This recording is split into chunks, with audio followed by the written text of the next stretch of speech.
தமிழக அரசு கலைக்கல்லூரிகளில் கௌரவ விரிவுரையாளர் பணியிடங்களை நிரப்புவதற்கான அறிவிப்பு வெளியாகியுள்ளது. இதற்கான கல்வி தகுதி, வயது வரம்பு, சம்பளம், எப்படி விண்ணப்பிப்பது என்பது பற்றிய விவரங்களை இந்த வீடியோவில் பார்க்கலாம். இந்த பணிக்கு தேர்வு செய்யப்படுபவர்களுக்கு மாதம் ரூபாய் 25,000 சம்பளமாக வழங்கப்படும். தமிழக அரசு கலைக்கல்லூரிகளில் கௌரவ விரிவுரையாளர் பணியிடங்களை நிரப்ப அறிவிப்பு வெளியிடப்பட்டுள்ளது. மொத்தம் 574 காலி பணியிடங்கள் அறிவிக்கப்பட்டுள்ளனர். தற்காலிக அடிப்படையில் இந்த பணியிடங்கள் நிரப்பப்பட உள்ளனர். இந்த பணிக்கு தேர்வு செய்யப்படுபவர்களுக்கு மாதம் ரூபாய் 25,000 முதல் சம்பளமாக வழங்கப்படும். கல்வி தகுதியை பொறுத்தவரை முதுகலை பட்டத்துடன் PhD, NET, SLET, SET ஆகிய ஏதேனும் ஒரு கல்வி தகுதி பெற்றிருக்க வேண்டும். முதுகலை பட்டத்தில் குறைந்தது 55% மதிப்பெண்களுடன் தேர்ச்சி பெற்றிருப்பது அவசியம். பிற்படுத்தப்பட்டோர், மிகவும் பிற்படுத்தப்பட்டோர், மாற்றுத்திறனாளி பிரிவினர் ஆகியோர் 50% மதிப்பெண் பெற்றிருத்தல் போதுமானது. வயது வரம்பு 1/7/2025 தேதிப்படி 57 வயதுக்கு உட்பட்டோர் இந்த பணியிடங்களுக்கு விண்ணப்பிக்கலாம். ஆன்லைன் வழியாக விண்ணப்பிக்க வேண்டும். தேர்வு முறையை பொறுத்தவரை கல்வி தகுதி மற்றும் நேர்முக தேர்வு அடிப்படையில் கௌரவ விரிவுரையாளர் தேர்வு செய்யப்படுவார்கள்.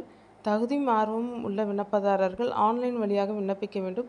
விண்ணப்பிக்கும் முன்பாக தேர்வு அறிவிப்பினை முழுமையாக படித்து தெரிந்து கொள்வது அவசியம். பாட வாரியாக உள்ள காலி பணியிடங்களை அதிகாரப்பூர்வ அறிவிப்பில் விண்ணப்பதாரர்கள் தெரிந்து கொள்ளலாம். தேர்வு கட்டணமாக ரூபாய் 200 செலுத்த வேண்டும். SC/ST பிரிவினருக்கு ரூபாய் 100 கட்டணம் செலுத்தினால் போதும். ஆன்லைன் முறையில் மட்டுமே கட்டணம் செலுத்த வேண்டும். விண்ணப்பிக்க அவகாசம் தொடங்கிய நாள் 21/7/2025 ஆகும்.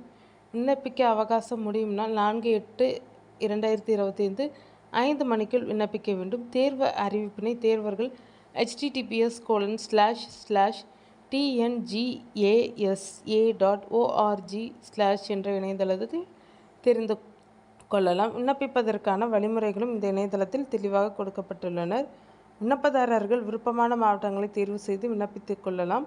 விண்ணப்பிக்கும் போது ரீஜன், மண்டலம் பட்டனை கிளிக் செய்து சென்னை, கோயம்புத்தூர், மதுரை, தருமபுரி, தஞ்சாவூர், திருச்சி, திருநெல்வேலி, வேலூர் இருந்து எந்த ஒரு மண்டலத்தையும் தேர்வு செய்யவும். மண்டலத்தை தேர்வு செய்த பிறகு அதில் உள்ள மாவட்டங்களில் உள்ள காலி பணியிடங்கள் குறித்து தெரிந்து கொள்ள இணையதளத்தில் உள்ள வேக்கன்சி பொசிஷன் காலி பணியிடங்கள் பகுதியில் சென்று மாவட்ட வாரியான பணியிடங்களை சரிபார்க்கலாம். இது நீங்கள் தேர்வு செய்யும் மாவட்டங்களில் பணியிட வாய்ப்புள்ளதா என்பதை உறுதிப்படுத்தும். பின்னர் தேர்ந்தெடுத்த மண்டலத்திலிருந்து அதிகபட்சமாக 3 மாவட்டங்களை தேர்வு செய்து சப்மிட் பட்டனை கிளிக் செய்ய வேண்டும். இதற்கு பின் உங்கள் விண்ணப்பம் வெற்றிகரமாக சமர்ப்பிக்கப்பட்டது என குறிப்பு காண்பிக்கப்படும்.